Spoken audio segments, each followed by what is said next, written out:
Hello everyone, welcome. Thank you for coming. Thank you for dialing in. My name's James. I'm just finished my PhD, and I am sort of going through some of that information now. One of the projects, one of the components of the PhD was looking at nitrogen uptake by the cotton plant, and so that's what I'll be talking about today. Previous research has shown that the cotton plant gets most of its nitrogen from the soil rather than directly from the fertiliser added. And there's a lot of international and Australian research showing bulk nitrogen recovery by the plant. So, it's sort of pulling out 30% of the added fertiliser that's added in a season is sort of ending up in the plant. And a lot of those bulk numbers are well characterised, but specifically what nitrogen molecules make up that nitrogen uptake hasn't been explored. So I thought one of my projects would do that. So the project sort of had 4 key questions. So I wanted to know if Gossypium hirsutum could take up organic nitrogen from the soil, so dissolved organic nitrogen with quite small molecules, whether it had a preference for mineral nitrogen over organic nitrogen, so whether it had, if given the choice between nitrate and ammonium over sort of alanine and urea, would it take the traditionally focused on mineral nitrogen species, inorganic nitrogen, or would it, does it not really mind? Is there a nitrogen uptake difference between different Gossypium hirsutum varieties? And so I sort of thought it'd be interesting to comment on the sort of breeding programs and see whether there was a difference between different varieties. And then if the plant is taking up organic nitrogen, is it doing that as whole molecules, or is it sort of, are the molecules being broken apart, being deaminated prior to uptake? So these are sort of the 4 main questions, and at the end of the presentation we'll come through and see how they were answered. I grew 3 different cotton varieties. So the current, well, it was current a few years ago, the commercial cultivar, so the Sicot 746B variety, an obsolete non-GM commercial cultivar, and then a wild landrace variety in the Tex 3. Again, thank you so much, Warren and Warwick, for hooking me up with the seeds. We used 4 different nitrogen species, and then we did 3 different sampling intervals. So supplied the plants with the nutrients and then extracted them after 5, 60 and 180 minutes to see, to get that sort of temporal series. And there were 10 replicates. So we had 450 plants that were dosed. This is just sort of a screenshot of what they look like. We're just using small seedlings because I really needed to keep the size of the experiment down. But they were grown to a 2 to 4 leaf stage, and then their little pots filled with sand were injected with these mixture of all the different nitrogen species mixed together. And in each of the treatments, one of those nitrogen molecules were isotopically labeled with carbon 13 or nitrogen 15, so that could be tracked later. So these are little seedlings. I can talk more about the actual procedure of growing them in sand later in these little pots if anyone's interested. I actually killed them all the first time and had to do it again. So really important piece of information is sand gets really hot in the sun, unlike soil. So fried all of my little plants the first time. It's a great little lesson. And then once they were sort of dosed and given the sort of the allotted incubation period, they were then extracted and washed and frozen and ground and murdered. And these are some, just some glamour shots of some of the little seedlings. The results were that all 4 nitrogen species were taken up after 180 minutes. So after 3 hours, so in the chart on the left here shows the uptake of the 4 different nitrogen species. And I guess the first take-home message is all of them are taken up when presented together. So it's not like the plant takes up all the nitrate and once that's out, then it'll take up all the ammonium, and then it will take up all the urea. It's taking up nitrogen from all 4 species at the same time, and quite rapidly. So yeah, so nitrate was the preferred molecule. So that was most of, so these numbers are presented in percent of added amount taken up. So 25% of the added nitrate was taken up by the plant. 16% of the added ammonium was taken up, and so on. So nitrate N and urea N were the 2 most sort of preferred nitrogen species. But yeah, so then you can sort of group them differently into different nitrogen pools. So one way of grouping them would be to refer to the nitrate and ammonium as inorganic N, and then the urea and alanine as organic N, in which case, there was only a small difference between the 2 nitrogen pools in uptake. So 20%, 21% of the inorganic nitrogen that was added was taken up, and 18% of the organic nitrogen that was added was taken up. So that would sort of suggest that there isn't a huge preference, although there is a small preference for, potentially a small preference for inorganic N over organic N.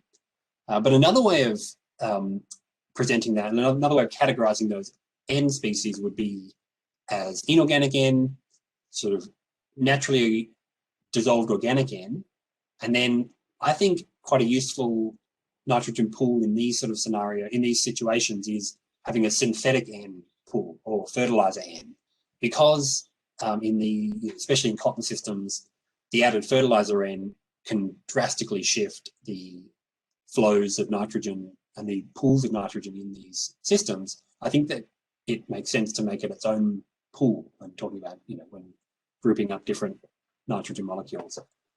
So if you were to group it up like that, then it would show that the so inorganic and synthetic pools were both more preferred than the dissolved organic N. So I guess you can probably look at these numbers and take different things from that, and depending on how you want to sort of manage the soil and the fertilizer addition, you could read these differently. But yes, they're all taken up quite quickly and simultaneously, which I think is the sort of the headline take home from this. Differences between varieties. So the 2 commercial varieties, the Sicot and the Sicala, were very similar. They took up, they sort of had similar profiles of preferences for different N species, and they also had very similar bulk uptake amounts.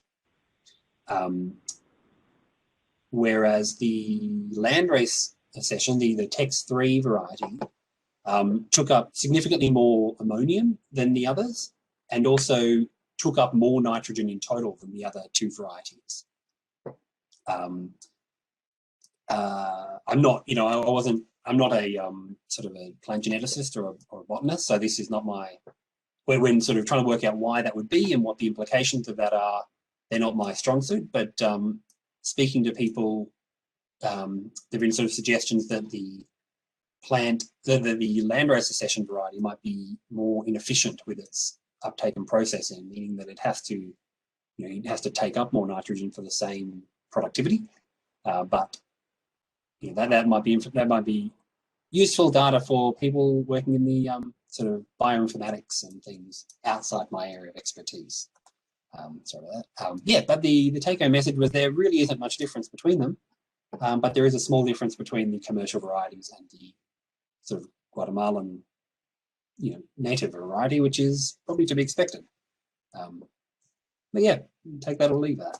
So the alanine and the urea contain carbon and nitrogen. So I was keen to track both of them and see if the molecules were being taken up whole or parts of them were being taken up.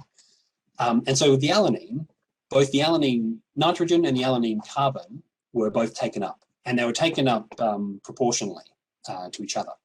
So, which is quite interesting, and typically a sign that the plant, the molecule is being taken up whole. There's debate amongst the literature that whether or not this is sufficient evidence to show that any molecule is being taken up whole, but the general consensus is that yes, it is, and even if it wasn't, it would be functionally indistinguishable from if it was. But anyway, let's just say it is, because that's what the general consensus in literature says. But yeah, so it suggests that this uptake ratio of carbon to nitrogen of 0.32 suggests that 32% of the alanine could be taken up whole as whole molecules, and then so 32% of the alanine nitrogen that was taken up could have been taken up as whole molecules. So that's quite interesting. And so I guess there are a range of ways that this alanine, nitrogen, and carbon could have been taken up. So I've got 4 different options here. One of them is that some of the alanine is being taken up whole, and then some of the alanine is being deaminated, and the nitrogen component of that is being taken up as well. So because more alanine nitrogen was taken up than alanine carbon, there needs to be a mechanism by which more nitrogen is ending up in the plant than carbon. So that's what, I've got these 4 different hypotheses here that I haven't tested, and so would need to be the subject of, of further experimentation. But yeah, one option is that the alanine's being taken up, and then part of the sort of amine functional groups ends up being taken up, or yeah, there are a range of scenarios here. I'm not quite sure how central this is to this, but if you'd like to read more, feel free to try and get a copy of my thesis when it's finished, when it's marked. Okay, so the alanine was being taken up. It looks like some of the alanine was being taken up whole. The urea behaves very differently. The nitrogen component of the urea, the plants seem to love that. That's rapid take up. But the carbon is not being taken up. And so over the 180 minutes, so over the whole experiment window, there's no relationship. There's no any relationship between the nitrogen uptake and the carbon uptake. But there is some carbon uptake after 60 minutes. So confusingly, after 5 minutes, there was almost no carbon uptake, and after 180 minutes, there was almost no carbon in the labeled carbon in the plant. But after 60 minutes, there was some carbon in the plant.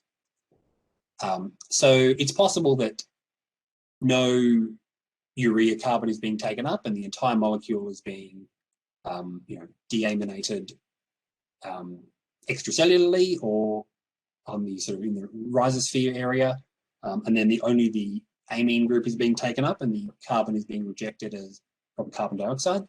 But there's also, I guess, given this peculiar uptick in carbon, in fertilizer carbon content after 60 minutes, there is, I guess, the possibility that some of the urea is being taken up and then deaminated intracellularly, and then the carbon's being immediately expelled as carbon dioxide, sort of giving this sort of uptake of whole and then rejection of the carbon and retention of the nitrogen.